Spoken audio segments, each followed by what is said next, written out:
शोभित ज्ञान सुबंध नाट्य कोटि सदृश किरण सदृश किरण सदृश किरण चंदनांग चर्चित सुमनोहर चंदनांग चर्चित सुमनोहर मंदहास परिभावुति शुभकर वारणा वदना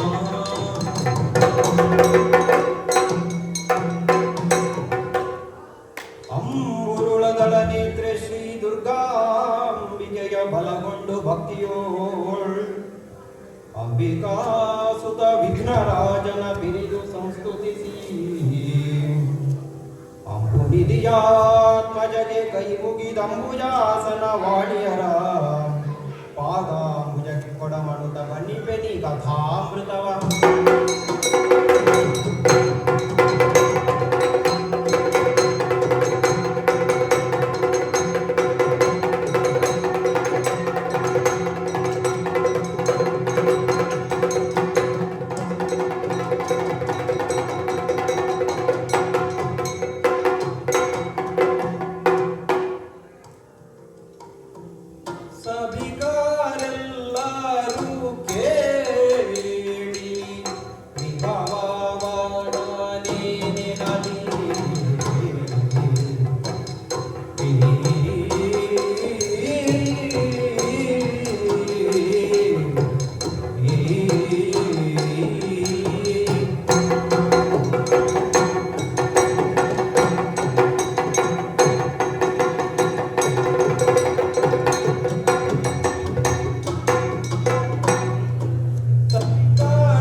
ಯಾರೆಂದುಕೊಂಡಿದ್ದೀರಿ ದ್ವಾರಕೆಗೆ? ನಾವು ಬಲರಾಮರು ಅಲ್ಲವೇ? ಹೌದಲ್ವೇ? ಈ ದ್ವಾರಕೆಯಲ್ಲಿ ಯಾದವರ ಈ ಸಾಮ್ರಾಜ್ಯವನ್ನು ನೋಡಿಕೊಳ್ಳುವಂತಹ ಜವಾಬ್ದಾರಿಯನ್ನು ವಹಿಸಿಕೊಂಡಿದ್ದೇನೆ. ಹೇಳುವವರು ಕೃಷ್ಣ ಬಲರಾಮ ಎಂಬುದಾಗಿ ಹೇಳ್ತಾರೆ. ದ್ವಾರಕೆ ಯಾರು ಬಲರಾಮ ಕೃಷ್ಣ ಅಂತ ಹೇಳುವವರು ಕಡಿಮೆ, ಯಾಕಂದ್ರೆ ಅವರದ್ದೇ ಪ್ರಸಿದ್ಧಿ ಜಾಸ್ತಿ. ನನ್ನ ತಮ್ಮ ಕೃಷ್ಣ, ರಾಮ ಲಕ್ಷ್ಮಣ ಅಂತ ಹೇಳುವವರು. ಆದರೆ ಈಗ ನಮ್ಮನ್ನು ಬಲರಾಮ ಕೃಷ್ಣ ಅಂತ ಹೇಳುವವರು ಇಲ್ಲ. ಆದರೆ ಅದು ನಮಗೆ ಸಮ್ಮತವಿಲ್ಲ, ಯಾಕಂದ್ರೆ ನಾವು ಅಣ್ಣ ತಮ್ಮ ಚೆನ್ನಾಗಿಯೇ ಇದ್ದೇವೆ. ಈ ಸಾಮ್ರಾಜ್ಯವನ್ನು ಕಟ್ಟಿ ಇಲ್ಲಿಯ ಜನರನ್ನು ಏನೇನು ವ್ಯವಸ್ಥೆ ಬೇಕು ಅದನ್ನೆಲ್ಲ ಮಾಡಿ ನೋಡಿಕೊಡ್ತಾ ಇದ್ದೇವೆ. ಇವತ್ತಿನ ಈ ಸಭೆ ಇಷ್ಟೊಂದು ಜನ ಸೇರಿದ್ದಾರೆ ಇಲ್ಲಿ ಕೇಳಿ ಇವತ್ತೊಂದು ವಿಷಯ ಇದೆ ತಿಳಿಸುವಂತ. ಏನಂದ್ರೆ ನಮ್ಮ ಈ ರಾಜ್ಯಕ್ಕೆ ಬಂದಂತಹ ಒಂದು ಮಹಾಸಂತರು ಬಂದಿದ್ದಾರೆ ಅಂತ ದೂತ ಬಂದು ಹೇಳಿದ. ಬಂದವರನ್ನು ಹಾಗೆ ಬಿಡ್ಲಿಕ್ಕಾಗ್ತದೆ? ನಾವು ರಾಜರಲ್ಲಿ ಹೋಗಿ ಅವರಿಗೆ ನಮಸ್ಕರಿಸಿ ಮಾತನಾಡಿಸಿ ಕರೆದುಕೊಂಡು ಬಂದು ನಮ್ಮ ಅರಮನೆಯ ಪಕ್ಕದಲ್ಲಿ ವ್ಯವಸ್ಥೆ ಮಾಡಿದ್ದೇವೆ. ಅವರಿಗೆ ಇರಲಿಕ್ಕೆ ವ್ಯವಸ್ಥೆ. ಸ್ವಲ್ಪ ತರುಣ ಸನ್ಯಾಸಿ, ವೈರಾಗ್ಯ ಬೇಗ ಬಂದಿರ್ಬೋದು ಅಂತ ಕಾಣ್ತದೆ. ಆದರೂ ಯಾರಾದರೂ ನಮಗೆ ನಮ್ಮ ಪೂಜೆ ಪುರಸ್ಕಾರಕ್ಕೆ ಸಹಕಾರಕ್ಕೆ ಇದ್ರೆ ಒಳ್ಳೆಯದು, ನಿಮ್ಮ ಕುಟುಂಬದವರಾದ್ರೆ ಒಳ್ಳೆಯದು ಅಂತ ಹೇಳಿದ್ರು. ಯಾಕಂದ್ರೆ ಅನುಗ್ರಹ ಮಾಡ್ತೀವಿ ನಿಮ್ಮ ಕುಟುಂಬಕ್ಕೆ ಅಂತ. ಅದಕ್ಕೆ ಯಾರನ್ನು ನೇಮಿಸುವುದು ಅಂತ ಯೋಚನೆ ಮಾಡಿದ್ರು. ನನ್ನಿಂದ ಆಗಲ್ಲ, ರಾಜ್ಯಭಾರ ನೋಡ್ಕೊಳ್ಬೇಕಲ್ಲ.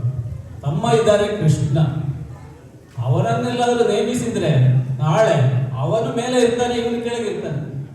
ಯಾಕಂದ್ರೆ ಎಲ್ರಿಗೂ ಉಪದೇಶ ಮಾಡೋನು, ಅದು ಕೃಷ್ಣ ಆಗ್ಲಿಕ್ಕಿಲ್ಲ. ಇನ್ಯಾರು ತಂಗಿ ಒಬ್ಬಳು ಸುಭದ್ರ ಇದ್ದಾಳೆ, ಪ್ರಾಯಕ್ಕೆ ಬಂದವಳು.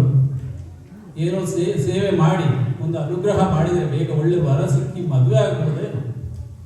ಅದರಿಂದ ಸುಭದ್ರೆಯನ್ನೇ ನೇಮಿಸಿದ್ದೇನೆ ಅವರ ಸಹಕಾರಕ್ಕೆ. ಇಷ್ಟೆಲ್ಲ ಆದರೂ ಕೂಡ ಈ ಕೃಷ್ಣ ಕಾಣಿಸ್ತಾ ಇಲ್ಲಲ್ಲ. ಒಳ್ಳೆಯ ಒಂದು ಕೆಲಸ ಆಗ್ತಿದ್ರೆ ಬರ್ಬೇಕಲ್ಲ. ಆದ್ರೆ ಯಾರೋ ಬರುವ ಹಾಗಿದೆಯಲ್ಲ. ಓ ಹೌದಲ್ಲ. ನಮೋ ನಮ ನಮೋ ನಮ. ಏನು ಚೋದ್ಯವಿದೇನೋ ಕೃಷ್ಣನ ಹೀನ ನಿನ್ನ ಗಮನವಿಲ್ಲಿದೆ. ಏನಿದು ಇಷ್ಟೊಂದು ಕಾಣಿಸ್ತಾ ಇಲ್ಲಲ್ಲ. ಚೋದ್ಯವಿದೇನೋ ಕೃಷ್ಣನ ಹೀನ ನಿನ್ನ ಗಮನವಿಲ್ಲಿದೆ. ಮಾಲಿನಿಯರೆಡೆ ಗೈದು ನಿಹಮತ ನ್ಯೂನವಾಯ್ತೆ.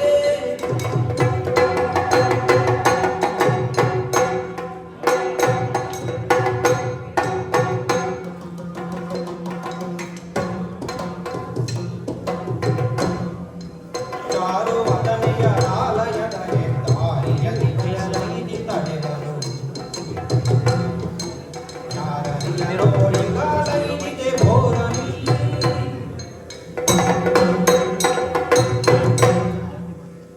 ಕೃಷ್ಣ ಏನಿದು? ಏನು ಇಲ್ಲಿಗೆ ಆಗಮನ? ಏನು ವಿಚಿತ್ರ ಕಾಣಿಸ್ತಾ ಇದೆಯಲ್ಲ. ನನ್ನ ಪಾತಾಳ ಮಂದಿರಗಳಿಗೆ ನಮಸ್ಕಾರ ಅಣ್ಣ. ಏನಿದು?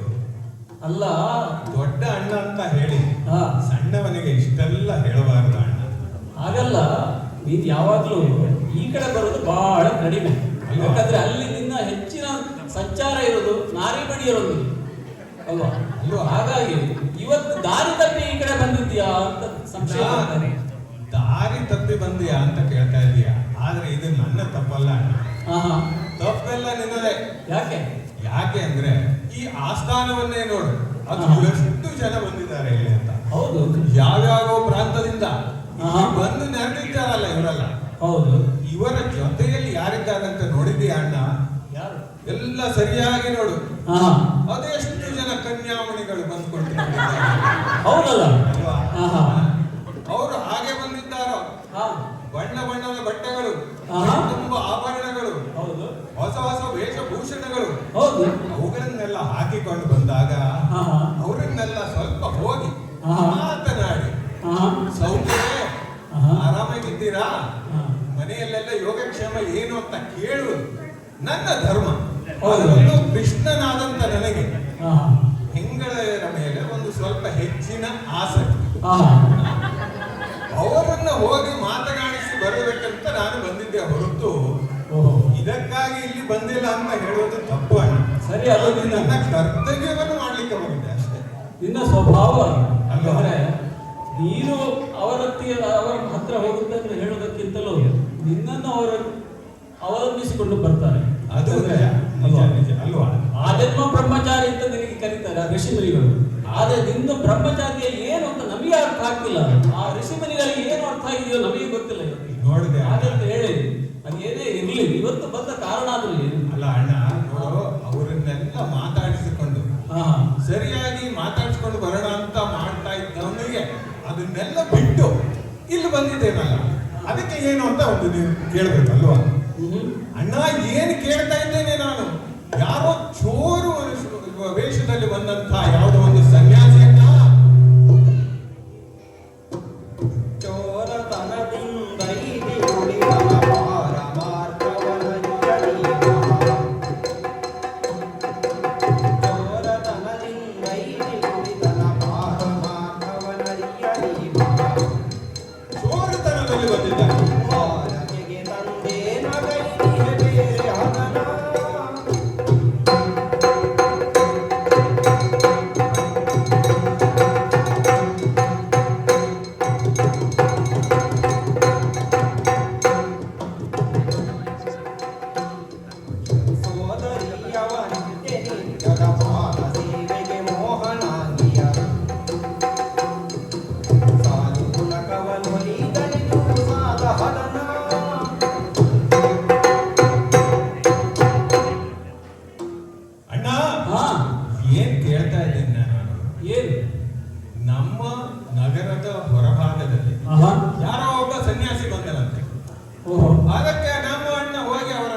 ಹೇಳ್ಕೊಂಡು ಒಳಗೆ ಬಂದ. ಆಹಾ. ಅಣ್ಣ ಈಗಿನ ಸಮಯದಲ್ಲಿ ಆಹಾ. ಯಾವ್ದಾರು ಒಬ್ಬ ಸನ್ಯಾಸಿ ಹ್ಮ್. ನಾನು ಸನ್ಯಾಸಿ ಅಂತ ಹೇಳ್ಕೊಂಡು ಬಂದ್ರೆ ಅವರು ನಂಬಲಿಕ್ಕೆ ಆಗ್ತದೆ ಅಣ್ಣ? ಇಲ್ವಾ?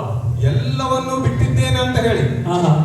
ಮೈ ತುಂಬಾ ಬಂಗಾರವನ್ನು ಹಾಕೊಂಡು ಆಹಾ. ಕಿರೀಟವನ್ನು ತಲೆ ಮೇಲೆ ಇಟ್ಟುಕೊಂಡು ಓ. ನಾನು ನಿತ್ಯಾನಂದ ಅಂತ ಹೇಳುವಂತ ಜನಗಳನ್ನು ನಾವು ನೋಡಿಲ್ವೇ? ನಿತ್ಯಾನಂದದಲ್ಲೇ ಇರುವವರು. ಇಂಥ ಜನಗಳು ಇರುವಂತ ಸಮಯದಲ್ಲಿ ಆಹಾ. ಜೊತೆಯಲ್ಲಿ ಅಣ್ಣ ಇನ್ನೊಂದು ವಿಷಯ, ಹಾ. ನೀನು ರಾಜ್ಯ ಭಾರವನ್ನು ಮಾಡ್ತಾ ಇದ್ದೀಯ ನಿಜ, ಆಹಾ. ಆದ್ರೆ ಕೆಲವೊಂದು ದಕ್ಷಿಣ ಕಡೆಯಿಂದ ಜನರು ಮುಸುಳಿಕೊಂಡು ಬರ್ತಾ ಇದ್ದಾರಂತೆ ಅಣ್ಣ.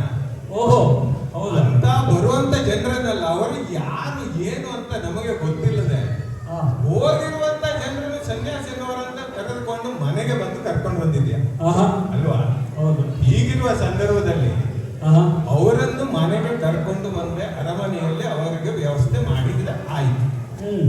ಆದರೆ ಅವರಿಗೆ ಕೈಗೆ ಒಂದು 4 ಕಾಸು ಕೊಟ್ಟು ಹೋಗಿ ನೀವು ನಮಸ್ಕಾರ ಮಾಡಿ ಕಳಿಸಬಹುದಿತ್ತು. ಹಾ.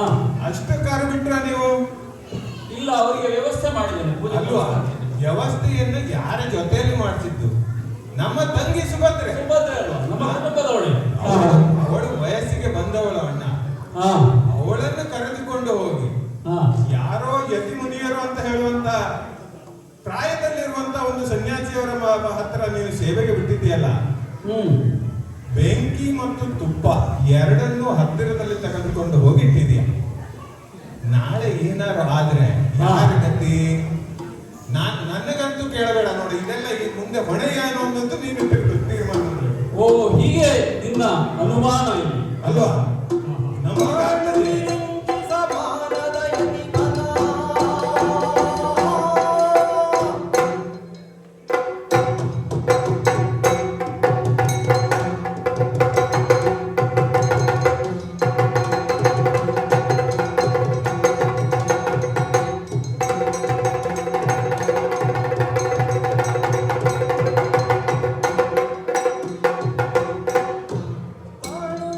ಸಮಾನದ ಯತಿತನ ಹೀನಸಿದರೆವೆಯ. ನಡೆಯಿಂದಿನ ಕಾಲೈಲಿ ಹಾಡಿ. ಏನು ಕೃಷ್ಣ, ಏನಂದ್ರೆ ಅಂತಹ ಯತಿವರೇಣ್ಯರನ್ನು ಮಹಾತ್ಮರನ್ನು ಇಷ್ಟು ಹೀನಾಯವಾಗಿ ಮಾತನಾಡ್ತಾ ಇದ್ದೇನೆ. ಇದು ನಿನಗೆ ಸಮ್ಮತವೇ? ನೀನು ಬಹಳ ಜವಾಬ್ದಾರಿ ಉಳ್ಳವನು, ವ್ಯವಹಾರದಲ್ಲಿ ಯೋಚನೆ ಮಾಡುವವರು ಅಂತ ಅಂದ್ಕೊಂಡಿದ್ದೆ. ಆದರೆ ಈ ರೀತಿಯಾಗಿ ಋಷಿ ಮೂಲ ನದಿ ಮೂಲಗಳನ್ನು ಹುಡುಕಬಾರದು ಅಂತ ಹೇಳ್ತಾರೆ. ಹಾಗಿರಬೇಕಿದ್ರೆ ನೀನು ಋಷಿಗಳನ್ನು ಹೀನಾಯವಾಗಿ ಮಾತನಾಡ್ತಾ ಇದ್ದೀನಿ. ಅವರೇನು ಸಾಮಾನ್ಯರು ಅಂದ್ಕೊಂಡಿದ್ದೀನಿ. ಅವರನ್ನು ಮಾತನಾಡಿಸಬೇಕಿದ್ರೆ ನಾವಲ್ಲಿ ಹೋದಾಗ ಧ್ಯಾನದಲ್ಲಿ ಬದ್ಧರಾಗಿದ್ದೀವಿ. 1 ಗಂಟೆ ಕಾದು ಅವರ ಕಾಲು ಮುಟ್ಟಿ ಮಾತನಾಡಿಸಿದ್ದೇವೆ. ಅಂಥವರನ್ನು ಅಷ್ಟು ಸುಲಭವಾಗಿ ನೀನು ಮರುವೇಷದಲ್ಲಿ ಬಂದರು ಹೌದಾ ಅಣ್ಣ? ಹೇಳ್ತಾ ಇದೆಯಲ್ಲ, ಅದು ಸರಿಯೇ ನಿನಗೆ. ಆದ್ರಿಂದ ನೀನು ಹೇಳುವುದೇನೋ ಸರಿ, ಅಂದ್ರೆ ನಿನ್ನ ಯೋಚನೆ ಆ ರೀತಿಯ ನಡೀತದೆ ಬಿಡು. ಅವರ ಪೂರ್ವಾಪರ ಯೋಚನೆ ಮಾಡಿಲ್ಲ. ನೀನು ಹೇಳ್ತಾ ಇರೋದು ರಾವಣ ಸನ್ಯಾಸಿಯಾಗಿ ಬಂದು ಸೀತೆಯನ್ನು ಎತ್ತಿಕೊಂಡು ಹೋದ ಅಲ್ವಾ? ಮತ್ತೆ ಅನುಮಾನ ನಿನಗಿರ್ಬೋದು. ನಮ್ಮ ಎದುರಿಗೆ ಕಥೆ ಇದೆ. ಸೀತಾಭರಣದಲ್ಲಿ ಬಂದಿರುವಂತ ರಾವಣ ಅವರು ವೇಷ ಹಾಕಿಕೊಂಡು ಬಂದವನಲ್ಲವೇ? ಆದ್ರೆ ಇಲ್ಲಿ ಇವರು ಬಂದು ಎಷ್ಟೊಂದು ದಿವಸಗಳಿಂದ ಇಲ್ಲಿ ಧ್ಯಾನಬದ್ಧರಾಗಿದ್ದಾರೆ. ಅದನ್ನೆಲ್ಲ ನೋಡಿ ಯೋಚಿಸಿ ನಾವು ಬಂದಿದ್ದೇವೆ. ರಾಜ್ಯಭಾರ ಮಾಡುವ ನಮಗೆ ಅಷ್ಟು ಜವಾಬ್ದಾರಿ ಇಲ್ಲ ಎಂಬುದಾಗಿ ನೀನು ಯೋಚಿಸಬೇಡ. ಆದ್ರಿಂದ ಇದರ ಜವಾಬ್ದಾರಿ ನನಗೆ ಬಿಡು. ನೀನು ಇಲ್ಲಿಂದ ಹೊರಡುವುದು ಒಳ್ಳೆಯದು ಅಂತ ಕಾಣ್ತದೆ. ಹೌದಾ? ಹಾ. ನಾಳೆ ಏನೇ ಆದರೂ ಹಾ. ಅದರ ಹೊಣೆ ನೀನು ಅಂತ ಒಪ್ಕೊಂಡಿದ್ದೆ ಖಂಡಿತವಾಗಿ ಅಲ್ವಾ? ಹೌದು. ಅಷ್ಟಾದ್ರೆ ಆಯ್ತು. ನೀನು ಹೊಣೆ ಅಂದ ಮೇಲೆ ನನಗೆ ಯಾಕೆ ಚಿಂತೆ? ಸರಿ, ರೆಡಿಯಾಗಿದೆ. ಕೃಷ್ಣನನ್ನು ಕಳಿಸಿ ಆಯ್ತು. ಆದ್ರೆ ಪ್ರಾಯಕ್ಕೆ ಬಂದವಳು ಸುಭದ್ರೆ ಅವನು ಹೇಳಿದಾಗ, ಆದ್ರಿಂದ ಮೊದಲೇ ಯೋಚಿಸಿದಾಗೆ ಬೇಗ ಮದುವೆ ಮಾಡಿ ಬಿಡುವುದು ಒಳ್ಳೇದಾಗುತ್ತ ಅಲ್ವಾ? ಹಾಗಾಗಿ ಹೇಳಿದ ಹಾಗೆ ನಮ್ಮ ದುರ್ಯೋಧನನಿಗೆ ಒಂದು ಪತ್ರವನ್ನು ಕಳಿಸಿಬಿಡ್ತೇನಂತೆ. ದಿಬ್ಬಣ ಸಹಿತ ಇಲ್ಲಿ ಬರಬೇಕು, ನಾಳೆ ಬರಬೇಕು ಮದುವೆಗೆ ಅಂತ ಹೇಳಿ. ಯಾರಲ್ಲಿ ಈ ಪತ್ರವನ್ನು ತೆಗೆದುಕೊಂಡು ಹೋಗಿ ಆ ಹಸ್ತಿನಾಪುರದ ಸುಯೋಧನನಿಗೆ ಗುರು ಭೂಪತಿಗೆ ಮುಟ್ಟಿಸಬೇಕು. ತೆಗೆದುಕೊಂಡು ಹೋಗಿ 3 ಪ್ರದಕ್ಷಿಣೆ ಬರುವಳು, ಮೇಲೊಂದು ಸುಮವಾಚಾರು ಯೋಗಿಯ ಚಿರಗಿಡುವಳು.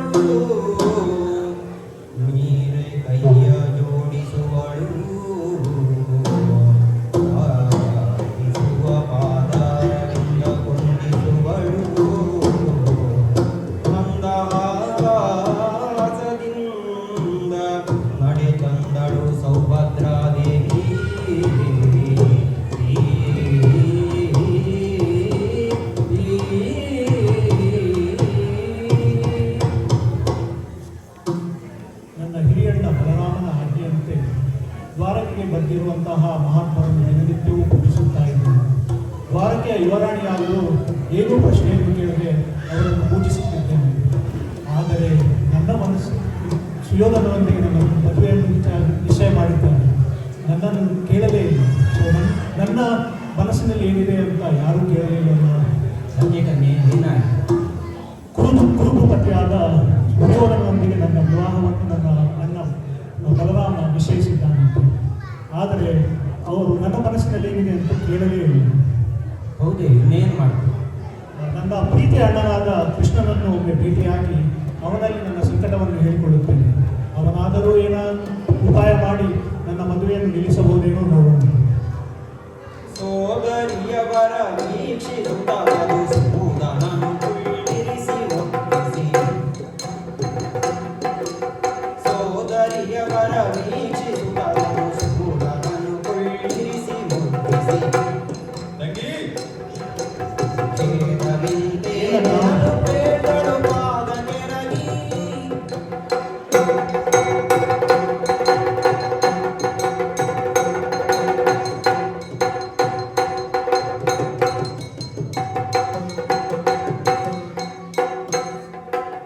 ಅಣ್ಣಲಾಲಿಸು ನಾಳೆಯಲಿ ಅಣ್ಣ ಕೌರವನಿಗೆ ಪರಿಣಯ.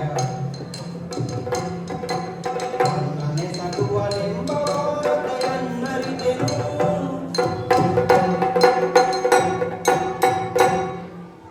ತಂಗಿ ಸುಭದ್ರೆ, ಏನಾಯ್ತು ತಂಗಿ, ಏನಾಯ್ತು? ಯಾವತ್ತು ನೋಡಿದ್ರು ಮುಖದಲ್ಲಿ ನಗು, ನಡೆಯಲ್ಲಿ ಉತ್ಸಾಹ, ಯಾವತ್ತು ಕುಣಿದಾಡಿಕೊಂಡು ಬರ್ತಾ ಇದ್ದಂತಹ ಹುಡುಗಿ ನೀನು ಇವತ್ತು ಯಾಕೆ ದುಃಖದ ಛಾಯೆ ತುಂಬಿದೆಯಲ್ಲ ನಿನ್ನ ಮುಖದಲ್ಲಿ? ಏನಾಯ್ತು ತಂಗಿ, ಏನಾಯ್ತು? ವಂದಿಸಿಕೊಂಡಿದ್ದೇನೆ ಅಣ್ಣ, ಕೇಳು ನನ್ನ ವ್ಯಥೆಯನ್ನು. ದುರುಳ ಕೌರವಗೆನ್ನ ಹಿರಿಯಣ್ಣನೆ ಸಗುವ ಪರಿಣಯ ಕಾಲದಲ್ಲಿ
ಹಿರಿಯಣ್ಣ ಬಲರಾಮ ನನ್ನ ವಿವಾಹವನ್ನು ಆ ದುರುಳ ಕೌರವರೊಂದಿಗೆ ನಿಶ್ಚಯಿಸಿದ್ದು ಕೇಳಿಬಂತು.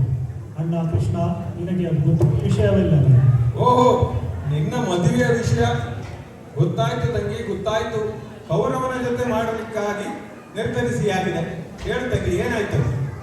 ನನ್ನ ಮನಸ್ಸಿನಲ್ಲಿ ಏನಿದೆ ಎಂದು ಯಾರೂ ಕೇಳಲಿಲ್ಲ. ಅಣ್ಣ ಕೃಷ್ಣ, ನೀನು ನನ್ನ ಪ್ರೀತಿ ಅಣ್ಣ, ನೀನಾದರೂ ಕೇಳಬಹುದಿತ್ತಲ್ಲವೇ? ಕೇಳಬಹುದಿತ್ತು ಅಂತ ನಾನು ನಿನ್ನ ಹತ್ರ ಬರೋಣ ಅಂದ್ಕೊಂಡಿದ್ದೆ. ಆದರೆ ಅಣ್ಣನೇ ನಿರ್ಧರಿಸಿ ಹಾಗೆ ಆಯ್ತಲ್ಲ, ನಿನಗೂ ಕೂಡ ಖುಷಿ ಇರಬಹುದು ಅಂದ್ಕೊಂಡಿದ್ದೆ. ಏನಾಯ್ತು ತಂಗಿ? ಆ ದುರುಳ ಕೌರವನನ್ನು ಮದುವೆಯಾಗುವುದಕ್ಕಿಂತ ನಾನು ನಿನ್ನ ಕಣ್ಣ ಮುಂದೆ ನನ್ನ ಪ್ರಾಣವನ್ನೇ ತ್ಯಾಗ ಮಾಡುವುದು ಸರಿ ಎನಿಸುತ್ತಾ ಇದ್ದೇನೆ ನಾನು. ಓಹೋ ಹೋ ಹೋ, ಹೀಗಿದೆಯಾ ವಿಷಯ? ನೋಡಿ, ಈ ಹೆಣ್ಣು ಮಕ್ಕಳ ವಿಷಯವೇ ಇಷ್ಟು. ಮದುವೆ ಮಾಡುವುದಕ್ಕಿಂತ ಮೊದಲು ನಮ್ಮ ಹತ್ರ ಬಂದು ಮದುವೆ ಬೇಕೋ ಬೇಡ ಅಂತ ಸರಿಯಾಗಿ ಹೇಳಿದರೆ ಏನಾದರೂ ಮಾಡಬಹುದು. ಕಡೆಯ ಸಮಯದಲ್ಲಿ ಬಂದು ಮದುವೆ ಬೇಡ ಅಂತ ಹೇಳಿದರೆ ನಾವಾದರೂ ಮಾಡೋದಾದ್ರೂ ತಂಗಿ, ಸಾಧಾರಣವಾಗಿ ಮದುವೆ ಆದ ಮೇಲೆ ಸಾಯ್ತೇನೆ ಅನ್ನೋರು ಬಹಳ ಜನ ಇದ್ದಾರೆ. ನೀನು ಮದುವೆಗಿಂತ ಮೊದಲೇನೆ ಸಾಯ್ತೆ ಅಂತ ಹೇಳ್ತಾ ಇದೀಯಲ್ಲ, ಆಗಲಿ, ನಿನಗೆ ಬೇಡ ಅವನು, ಗೌರವ ಬೇಡ ಅಂತ ಆಯ್ತು. ಆದರೆ ಒಬ್ಬ ಬೇಡ ಅಂತ ಹೇಳ್ಬೇಕಿದ್ರೆ ಇನ್ನೊಬ್ಬ ಯಾರೋ ಇದ್ದಾನೆ ಅಂತಲ್ವ? ಆಗಿದ್ದಾಗ ನಿನ್ನ ಮನಸ್ಸಿನಲ್ಲಿ ಯಾರಿದ್ದಾರೆ ತಂಗಿ? ಈ ವಿಚಾರದ ಬಗ್ಗೆ ಮಾತನಾಡಲು ನನಗೆ ತುಂಬಾ ನಾಚಿಕೆಯಾಗುತ್ತಾ ಇದೆ ಅಣ್ಣ. ಆದರೆ ನನ್ನ ಹೃದಯದಲ್ಲಿ ಏನಿದೆ ಅಂತ ನಾನು ಹೇಳಿಕೊಳ್ಳಲೇಬೇಕು.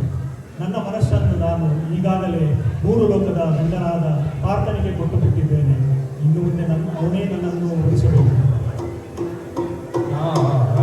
ಯದಿ ವೈವಾಹ ರಚನೆಯ ಕಾಲದಲ್ಲಿ ಪಾರ್ಥನನು ನಿನಗನು ಹೋಲಿಸುವ ಕೆರಮಾಡ್ಪೆ ನಂಬಿಕೋ ಎಂದು ಕಳುಹಿಸುತ್ತ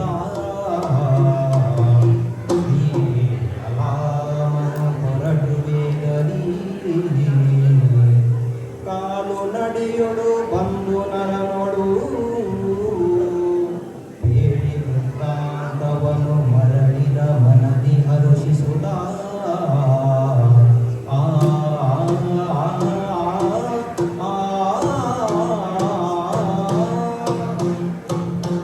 ತಂಗಿ, ಏನು ಅಣ್ಣ? ಅರ್ಜುನನಿಗೆ ಮೇಲೆ ನಿನಗೆ ಮನಸ್ಸು ಅಂತ ಆಯ್ತು. ಓಹೋ, ಅರ್ಜುನನೇನೋ ನಮ್ಮ ದೂರದವನೇನಲ್ಲ, ಸೋದರತ್ತೆಯ ಮಗ. ಅವನ ಜೊತೆ ಮದುವೆ ಮಾಡುವುದೇನೋ ತೊಂದರೆ ಏನಲ್ಲ, ಮಾಡಬಹುದು.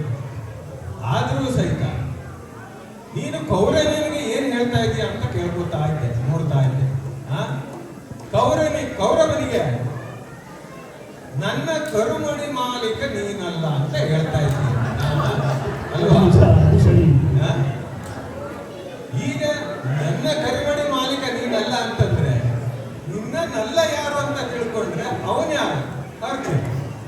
ಓಹೋ, ಈಗಿದೆ ವಿಷಯ. ತಂಗಿ, ನಿನಗೆ ಮದುವೆ ಮಾಡಿಸುವಂತ ಒಂದು ಹೊಣೆಯನ್ನ ನಿನ್ನ ಸಣ್ಣ ಅಣ್ಣನಾದಂತ ನಾನು ಮಾಡಿಸಲೇಬೇಕಲ್ಲ? ತಂಗಿ, ನಾಳೆ ನೀನು ಯಾವ ವರಮಾಲೆಯನ್ನು ಹಿಡ್ಕೊಂಡು ಬರ್ತೀಯೋ ಆ ಸಮಯದಲ್ಲಿ ನಿನ್ನ ಎದುರಿನಲ್ಲಿ ಆ ಪಾರ್ಥನೆ ಇರುವಂತೆ ಮಾಡುವಂತ ಒಂದು ವ್ಯವಸ್ಥೆಯನ್ನು ಮಾಡ್ತೇನೆ. ನಿಶ್ಚಿಂತರಾಗಿ ಹೋಗಿ ಬಾ ತಂಗಿ, ಹೋಗಿ ಬಾ. ಇವಾಗ ನನಗೆ ತುಂಬಾ ಸಂತೋಷವಾಯಿತು. ಸರಿ ಅಣ್ಣ, ನಾನು ಹೋಗಿ ಬರ್ತೇನೆ. ಶುಭವಾಗಲಿ. ಓಹೋ, ನಾನು ಕೃಷ್ಣ ಅಂತ ಬಹಳ ಜನ ಹೇಳ್ತಾರೆ. ನನಗೆ ಬಹಳಷ್ಟು ನಾಮಕರಣಗಳು ಇದ್ದಾವೆ. ಒಂದು ನಾಮಕರಣ ಏನು ಅಂತಂದ್ರೆ ಸೂತ್ರಧಾರಿ ಅಂತ.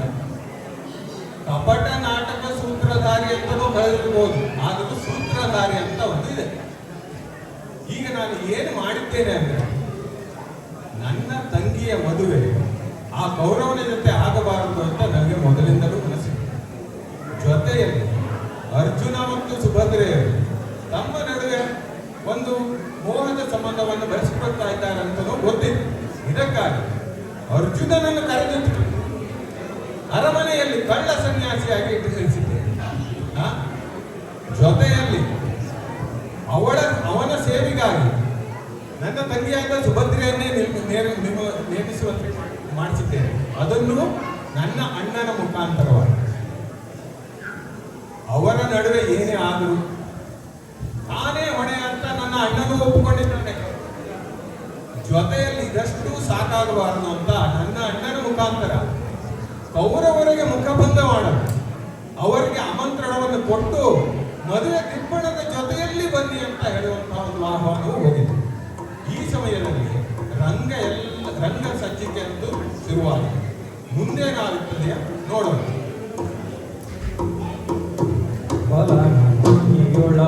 ಸುಭದ್ರೆಯು ಚೆಲುವ ಸುಮಗಳ ಮಾಲಿಕೆಯು ಸಹಿತೊಲವಿನ್ನು ನಡೆ ತಂದು ಮೋದಿಯ ಪಾದ ಗರ್ಭಿಸುತ್ತ ಅಳುತ್ತ ಬಿಸು ಸುಯ್ದು ಹೊರಳುವ ಜಲಜಮುಖಿ ಸೌಭದ್ರೆಯಳ ಯತಿ ಬಲು ಗುಣನು ಪರೀಕ್ಷಿಸುತ್ತ ಮನ್ನಿಸಿ ಕೇಳ್ದನ ಸುನಗುತ್ತ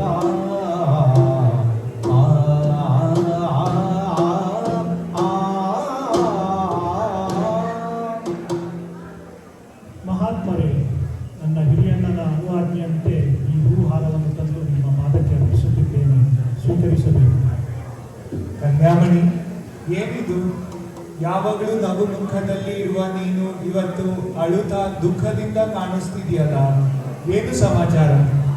ನನ್ನ ಹಿರಿಯಣ್ಣನಾದ ಬಲರಾಮನು ನನ್ನ ಮದುವೆಯನ್ನು ಭೂಪತಿಯಾದ ಸುಯೋಧನನೊಂದಿಗೆ ನಿಶ್ಚಯಿಸಿದ್ದಾನೆ. ಇದರಿಂದ ನನ್ನ ಮನಸ್ಸು ತುಂಬ ವಿಚಲಿತವಾಗಿದೆ. ಓಹೋ, ಶುಭ ವಾರ್ತೆ.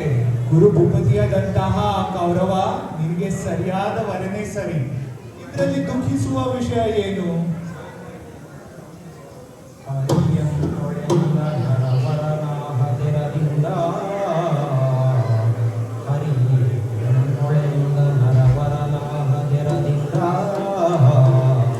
ವಿರಚಿಸುವೆನೆಂದನದು ಬರಿದಾಯ್ತು ಮಹಾಯೋಗಿ ವರನಿಗೆ ನಲವಿನಗೆ ವರನಾಹದಿರದಿಂದ ಹರಸಬೇಕೆಂದಿರದರು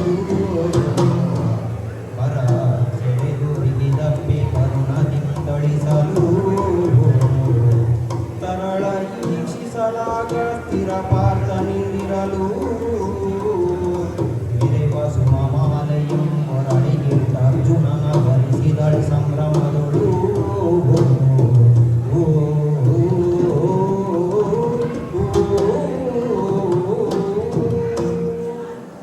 ಸ್ವಾಮಿ, ನನ್ನ ಮನಸ್ಸನ್ನು ನಾನು ಈಗಾಗಲೇ ನನ್ನ ಅಣ್ಣ ಮಿತ್ರನಾದ ಹಾಗೂ ಧನುರ್ಧಾರಿಯಾದ ಅರ್ಜುನನಿಗೆ ಕೊಟ್ಟುಕೊಟ್ಟಿದ್ದೇನೆ.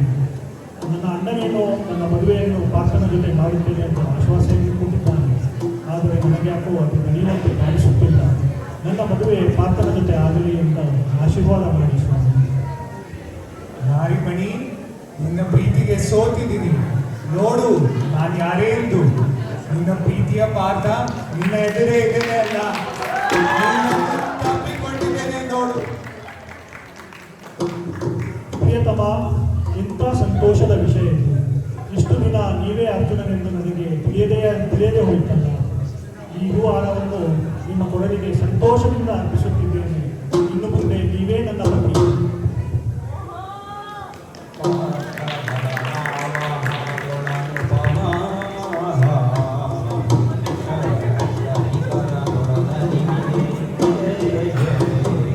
ಬಲು ಸತ್ವದಿಂ ಸೆಣಸಾಡಲದ್ಭುತವಾಯ್ತು ಧುರದಂಗ ವಾರ್ತೆಯನ್ನು ತಿಳಿದ ಎಡೆಗೆ ಪುರುಷೋತ್ತಮನು ನಡೆದಂದು ಮಧ್ಯದಲ್ಲಿ ನಿತ್ಯ ಪಾರ್ಥನ ನಿಲ್ಲಿಸಿ ತನ್ನ ಪ್ರಜ ನುಡಿತೆಂದ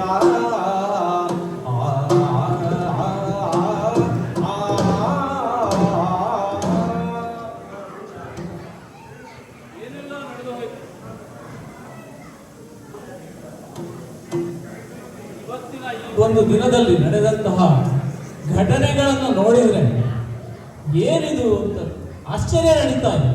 ಯಾಕಂದ್ರೆ ಆ ಸುಯೋಧನನಿಗೆ ಪತ್ರ ಕಳಿಸಿದ್ದೆ, ಬಾ ದಿಬ್ಬಣವನ್ನು ಸೇರಿಕೊಂಡು ಬಾ ಎಂಬುದಾಗಿ. ಅವನು ಧೈರ್ಯಕ್ಕೆ ಇರಲಿ ಅಂತ ಹೇಳಿ ಆ ಮಾಘದ ಜರಾಸಂಧನನ್ನು ಬೇರೆ ಒಟ್ಟಿಗೆ ಕರೆದುಕೊಂಡು ಬಂದ. ಆದರೆ ಏನಾಯ್ತು, ಬಂದು ನೋಡಿದ ಸುಭದ್ರೇ ಇಲ್ಲ ಇಲ್ಲಿ. ಅಲ್ಲಿ ಆ ಯತಿಗಳ ಸೇವೆಗೆ ಹೋದವಳು ಅಲ್ಲಿಯೇ ಬಾಕಿ ಬರಲೇ ಇಲ್ಲ. ಆಮೇಲೆ ಸುದ್ದಿ ಬಂತು, ಏನೋ ಮಾಲೆ ಹಾಕಿ ಬಿಟ್ಟಿದ್ದಾಳಂತೆ ಆ ಯತಿಗಳಿಗೆ. ಆಮೇಲೆ ನೋಡಿದ್ರೆ ಆ ಯತಿ ಯಾರು? ಅರ್ಜುನ. ಅರ್ಜುನ ಎಂಬುದಾಗಿ ತಿಳಿದು ಇಷ್ಟೆಲ್ಲ ನಡೆದಾಗ ಮಾದದ ಸುಮ್ಮನಿದ್ದಾನೆ. ಹೋಗಿ ಅರ್ಜುನನನ್ನು ಯುದ್ಧಕ್ಕೆ ಆಹ್ವಾನಿಸಿ ಆ ಯುದ್ಧದಲ್ಲಿ ಅರ್ಜುನನ ಬಾಣದ ಸುರಿಮಳೆಗೆ ಅವನು ಬದುಕ್ತಾನೆ, ಸೋತು ಬಿಟ್ಟು. ಹಾಗೆಂತೇಳಿ ನಾನು ಬಿಟ್ಟರೆ ಅರ್ಜುನ ಎಲ್ಲಿ ನಿನ್ನನ್ನು ಕೊಂದು ಸುಯೋಧನಿಗೆ ಸುಭದ್ರೆಯನ್ನು ಮದುವೆ ಮಾಡ್ತೇನೆ. ನಿಲ್ಲು ಅಣ್ಣ, ನಿಲ್ಲು ನಿಲ್ಲು. ಕೃಷ್ಣ, ನೀನಿಲ್ಲಿ ಏನಿದೆ? ಏನ್ ನಡೀತಾ ಇದೆ ಅಲ್ಲಿ ಅಣ್ಣ? ಯಾತ ಕೀಲಿತು ಕಲಹ ಬಂದು ಕಣ್ಣದೇವ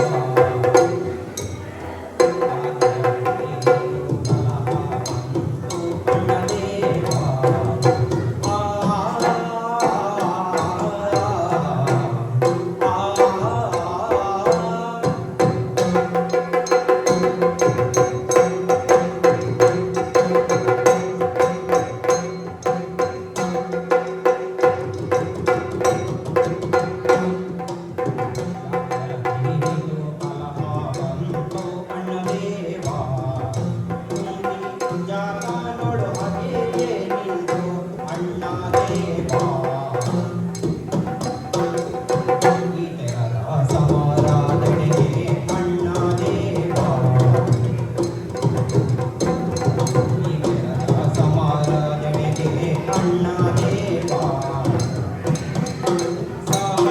ಯಾಕೆ ಬಂದಾಳೆ ಅಣ್ಣ ದೇವ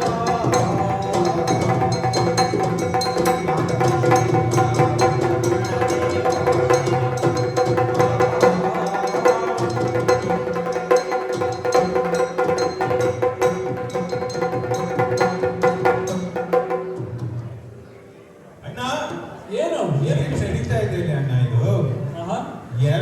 ಒಂದು ಸ್ವಲ್ಪ ಸಮಯಕ್ಕಾಗಿ ನಾನು ಎಲ್ಲೋ ಹೋಗಿ ಬರುವಷ್ಟರಲ್ಲಿ ಏನೋ ಯುದ್ಧಕ್ಕೆ ಹೋಗ್ತೀನಿ ಅಂತ ಶುರು ಮಾಡಿದ್ಯಲ್ಲ. ಅಂದ್ರೆ ವಾರ್ತೆ ಗೊತ್ತಾಯ್ತು ಅಂತಾಯ್ತು ನಿನಗೆ. ಇಲ್ಲಿ ಈಗ ನೋಡ್ತಾ ಇದ್ದೇನೆ ತಂಗಿ ಎಲ್ಲಿದ್ದಾಳೆ, ಮತ್ತೊಬ್ಬ ಯಾರೋ ಇಲ್ಲಿ ಕುಂತು ಎತ್ತುವರೆಗಿದ್ದಾರೆ. ಏನ್ ನಡೀತಾ ಇದೆ ಅಣ್ಣ ಇಲ್ಲಿ? ಅದೇ ಇದು ಯಾರದೋ ಕುತಂತ್ರ ಇರ್ಬೇಕು ಅಂತಾನೆ ಕಾಣ್ತಾ ಉಂಟು ನನಗೆ. ಕುತಂತ್ರವೇ ಇರಬಹುದು ಇಲ್ಲ, ಸನ್ಯಾಸಿಯಾಗಿ ಬಂದಂತಹ ಇವನು ಆಹಾ. ಆರ್ಥನೆಂಬುದಾಗಿ ನಮಗೆ ತಿಳಿಯದೆ ಹೋಯ್ತಲ್ಲ. ಓಹೋ ನೀನೇನೋ ಅವತ್ತು ಅನುಮಾನಿಸಿದೆ, ಆದ್ರೆ ನಾವು ನಂಬಲಿಲ್ಲ. ಆದ್ರೆ ಇವತ್ತಿನ ಕಾಲ ಹೀಗಿದೆ ನೋಡಿ. ನೋಡಿ ನೋಡಿ ಹೌದಾ? ಅಷ್ಟೇ ಅಲ್ಲ, ಮುಂದೆ ಯಾರಾದರೂ ಹಾ. ಈ ವಿಷಯದಲ್ಲಿ ಸನ್ಯಾಸಿ ಅರ್ಜುನ ಸನ್ಯಾಸಿ ಅಂತ ಮಾಡಬಹುದು ನೋಡಿ. ಅಲ್ವಾ? ಏನೋ ಆಗುವಂತ ಇದೆ. ಇಲ್ಲಿ ಏನೋ ನಡೆದಿದೆ. ಇದು ಅದೇನೇ ಇರಲಿ, ಹಾ ಇವರಿಬ್ಬರ ನಡುವೆ ಹಾ. ಮಾಲೆಗಳ ವ್ಯವಹಾರ ನಡೆದಿದೆ. ಓಹೋ ಗಾಂಧರ್ವ ಮಾಲೆಗಳನ್ನು ಹಾಕೊಂಡಿದ್ದಾರೆ ನೋಡು. ನಾವು ವಿರೋಧನೆಗೆ ಮಾಡುವಂತಹ ಮಾಲೆ ಇವತ್ತು ಅರ್ಜುನನ ಕೊಳಗಳಲ್ಲಿ ಬಿದ್ದಿದೆ. ಇದು ಓಹೋ. ಸರಿಯಲ್ಲ ನೋಡು. ಆದ್ರಿಂದ ಆಹಾ. ಯುದ್ಧ ಮಾಡುವಂತ ಈ ಅರ್ಜುನನನ್ನು ಸೋಲಿಸಿ ಹಾ. ವಿರೋಧನಿಗೆ ಇನ್ನೊಂದು ಕೊಟ್ಟು ಮದುವೆ ಮಾಡುವಂತ ಹೊರಟಿದೆ. ನಿಲ್ಲು ಅಣ್ಣ ದೇವಾ. ನೋಡು, ಹಾ. ಪ್ರೇಮ ವಿವಾಹಕ್ಕೆ ನಾವು ಏನಾದರೂ ತೊಂದರೆ ಮಾಡೋದಿದ್ರೆ ಮದುವೆ ಆಗೋದಕ್ಕಿಂತ ಮೊದಲೇ ಮಾಡಬೇಕು. ಓಹೋ. ಮದುವೆ ಆದ ನಂತರ ಅದಕ್ಕಾಗಿ ನಾವು ಏನು ಮಾಡ್ಲಿಕ್ಕೆ ಆಗುದಿಲ್ಲ. ಇದು ಪ್ರೇಮ ವಿವಾಹಗಳಿಗೆ ಒಪ್ಪಿಗೆ ಅಂತ ಇತ್ತು. ಪ್ರೇಮ ವಿವಾಹ ನನಗೆ ಹೇಳಿಕೊಡ್ಬೇಕಣ್ಣ. ರುಕ್ಮಿಣಿಯನ್ನು ಆರಿಸಿಕೊಂಡು ಬಂದವನಲ್ವ ನೀನು? ಅಲ್ವಾ? ಅಲ್ವಾ? ಅದರಿಂದ ಆಗಿರುವಂತಹ ಸಮಯದಲ್ಲಿ ಹಾ. ನಾನೇ ಈ ಗಾಂಧರ್ವ ವಿವಾಹವನ್ನು ಆಗಿರುವಂತಹ ಸಮಯದಲ್ಲಿ ಹಾ. ನನ್ನ ತಂಗಿ ಆಗಿರುವುದರಲ್ಲಿ ತಪ್ಪೇನು ಹೇಳೋಣ ಅಲ್ವಾ? ಹಾ?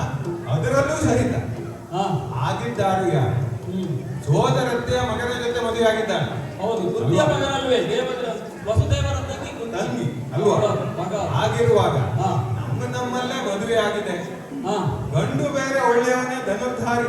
ಹಾ. ಜಗತ್ತಿನಲ್ಲಿ ಪ್ರಸಿದ್ಧಿ ಪಡೆದಂತಹ ಒಬ್ಬ ಅರ್ಜುನ ಆಹಾ. ಅಲ್ವಾ? ಇಂಥವನಿಗೆ ಹ್ಮ್. ಮದುವೆ ಮಾಡಿಕೊಂಡಿದ್ದಾಳೆ ಅಂತಂದ್ರೆ ಮದುವೆ ಆಗಿ ಹೋದ ಮೇಲೆ ಹಾ. ಆಶೀರ್ವಾದ ಮಾಡಿ ಒಳ್ಳೇದಾಗ್ಲಿ ಅಂತ ಹೇಳುವುದು ನಮ್ಮ ಒಳ್ಳೆಯದಲ್ಲಿ ಅದರಲ್ಲೇ ಇರುವುದು. ಓಹೋ. ಅದನ್ನು ಬಿಟ್ಟು ಯುದ್ಧಕ್ಕೆ ಹೋಗ್ತೀನಿ ಅನ್ನೋದು ಸರಿಯಲ್ಲ. ಓಹೋ. ಚಿತ್ತಜನ ಬಿತ್ತಲಿತ್ತು. ಚೇತ ಜನ ಪಿತನಿಂದರು ಬಲನಖ್ಯಧಿಕ ತೋಷದಿ ಸುಭದ್ರೆಯ ಪಾರ್ಥನನು ಸಹ ಮನ್ನಿಸುತ್ತ ಕರೆತಂದು ವಿಭವದಲ್ಲಿ ಕ್ಷೇತ್ರಮಯ ಮಂಟಪದಿ ಕುಳ್ಳಿರಿಸುತ್ತ ಪರಿಣಯವೆಸಗೆ ಸತಿಯರು ಮುತ್ತಿನಾರತಿ ಮಧುವರನಿಗೆತ್ತಿದರು ನಲಿಯುದರಿ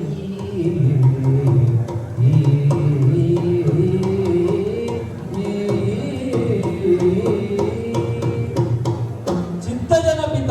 ಚಿತ್ತಜ ಅಂದ್ರೆ ಮನ್ಮಥ, ಮನಸ್ಸಿಂದ ಹುಟ್ಟಿದವನು. ಅವನ ತಂದೆ ಯಾರು? ವಿಷ್ಣು. ಆ ವಿಷ್ಣುವಿನ ಅವತಾರ ಎಂಬುದಾಗಿ ಇವನನ್ನು ಪೂಜಿಸ್ತಾ ಇದ್ದಾರೆ ಇವತ್ತು ಜನ ಕೃಷ್ಣನ. ಹಾಗಾಗಿ ಈ ಕೃಷ್ಣ ಹೇಳಿದ್ದು ಸರಿ ಅಂತ ಕಾಣ್ತದೆ. ಯಾಕಂದ್ರೆ ಇವತ್ತಿನ ಕಾಲ ಬದಲಾಗಿದೆ.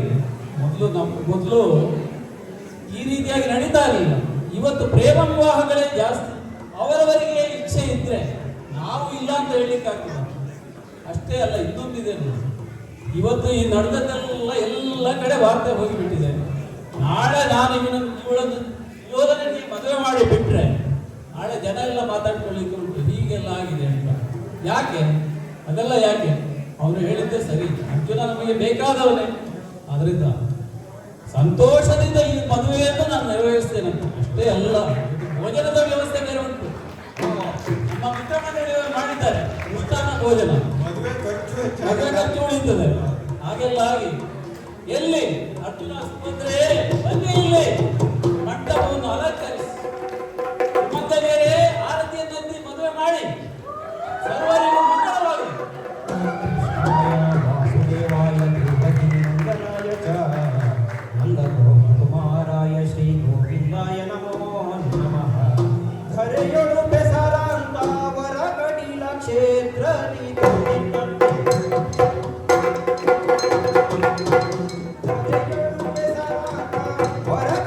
ಮಂಗಳಂ ಜಯ ಮಂಗಳಂ ಶುಭ ಮಂಗಳಂ ನಿತ್ಯ ಮಂಗಳಂ ಮಹಾಗಣಪತಿ ನಮರಾಮಿಗೆ ಶ್ರೀಕೃಷ್ಣನಿಗೆ ಜಯ ಮಂಗಳಂ ನಿತ್ಯ ಮಂಗಳಂ ಶುಭ ಮಂಗಳಂ ಭದ್ರಂ ಶುಭಂ ಮಂಗಳಂ